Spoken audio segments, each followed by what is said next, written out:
ನಮಸ್ತೆ. ಇವತ್ತಿನ ಸ್ಪೆಷಲ್ ಏನು ಗೊತ್ತಾ? ಬ್ರೆಡ್ ಮಸಾಲ.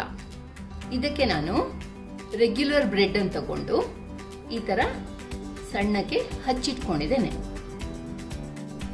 ಇಲ್ಲಿ ನಾನು ಬಟಾಣಿನ ಬೇಯಿಸಿ ಇಟ್ಕೊಂಡಿದ್ದೇನೆ, ಸ್ವಲ್ಪ ಉಪ್ಪು ಹಾಕಿದ್ದೇನೆ.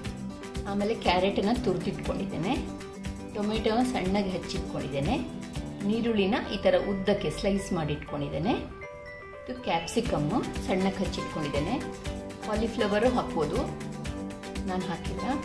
ಇದು ಸ್ವಲ್ಪ ತುಪ್ಪ, ಸ್ವಲ್ಪ ಎಣ್ಣೆ, ಗೋಡಂಬಿ, ಇದು ಲಿಂಬೆ ರಸ, ಅದಾದಮೇಲೆ ಟೊಮೆಟೊ ಸಾಸ್, ಅದಾದಮೇಲೆ ಮಸಾಲೆಗೆ ಸ್ವಲ್ಪ ಅರಿಶಿನ, ಕೆಂಪು ಮೆಣಸಿನ ಪುಡಿ, ಗರಂ ಮಸಾಲ, ಇದು ಸಾರಿನ ಪುಡಿ, ರುಚಿಗೆ ತಕ್ಕಷ್ಟು ಉಪ್ಪು ಮತ್ತು ಸಕ್ಕರೆ.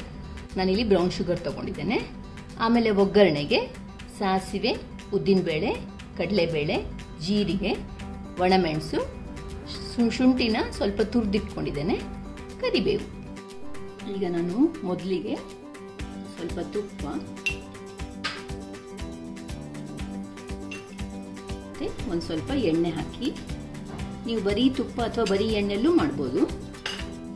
ಅದಕ್ಕೆ ಬ್ರೆಡ್ ಪೀಸಸ್ ಅನ್ನು ಹಾಕಿ ಸ್ವಲ್ಪ ಹುರಿತೇನೆ. ಸ್ವಲ್ಪ ಕಲರ್ ಚೇಂಜ್ ಆಗೋಷ್ಟು ಈ ತರ ಮಸ್ಕೋಬೇಕು. ಇಷ್ಟಾದ್ರೆ ಸಾಕು. ಈಗ ಇದನ್ನ ಒಂದು ತಟ್ಟೆಗೆ ತೆಗೆದಿಟ್ಕೊಂಡ್ಬಿಡಿ. ಅದೇ ಬಾಣಲಿಗೆ ಇನ್ನು ಸ್ವಲ್ಪ ತುಪ್ಪ ಮತ್ತು ಎಣ್ಣೆ,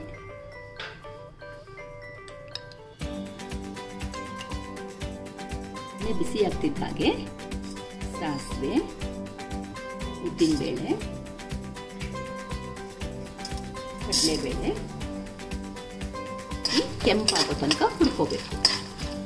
ಗೋಡಂಬಿ ಕಲರ್ ಚೇಂಜ್ ಆಗ್ತಾ ಇದೆ. ಈಗ ಕರಿಬೇವು, ಹಸಿ ಶುಂಠಿ, ಅದಾದ್ಮೇಲೆ ಒಂದು ಸ್ವಲ್ಪ ಅರಿಶಿನ ಹಾಕ್ತಾ ಇದ್ದೇನೆ. ಆಮೇಲೆ ನೀರುಳ್ಳಿ, ಸ್ವಲ್ಪ ಕಲರ್ ಚೇಂಜ್ ಆಗ್ತಿದ್ದ ಹಾಗೆ ಒಂದೊಂದು ತರಕಾರಿಗಳನ್ನು ಸೇರಿಸೋಣ. ಈಗ ಕ್ಯಾರೆಟ್ ಹಾಕ್ತಾ ಇದ್ದೇನೆ,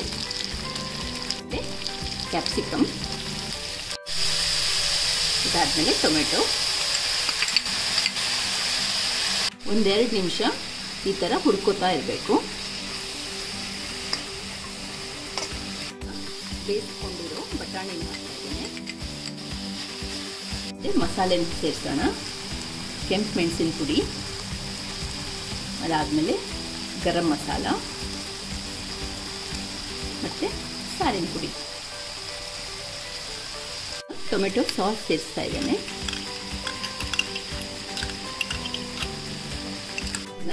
ಬ್ರೆಡ್ ಪೀಸಸ್ನ ಸೇರಿಸ್ತಾ ಇದ್ದೇನೆ. ಇದನ್ನು ಚೆನ್ನಾಗಿ ಮಿಕ್ಸ್ ಮಾಡ್ಕೋಬೇಕು.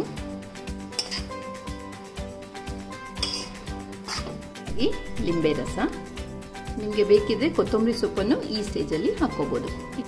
ಇನ್ನೊಮ್ಮೆ ಎಲ್ಲ ಚೆನ್ನಾಗಿ ಮಿಕ್ಸ್ ಮಾಡಿಕೊಂಡ್ರೆ ಸರಿ. ಆಮೇಲೆ ಗ್ಯಾಸ್ ಆರಿಸ್ಬೋದು. ರುಚಿ ರುಚಿಯಾದ ಬ್ರೆಡ್ ಮಸಾಲ ರೆಡಿ.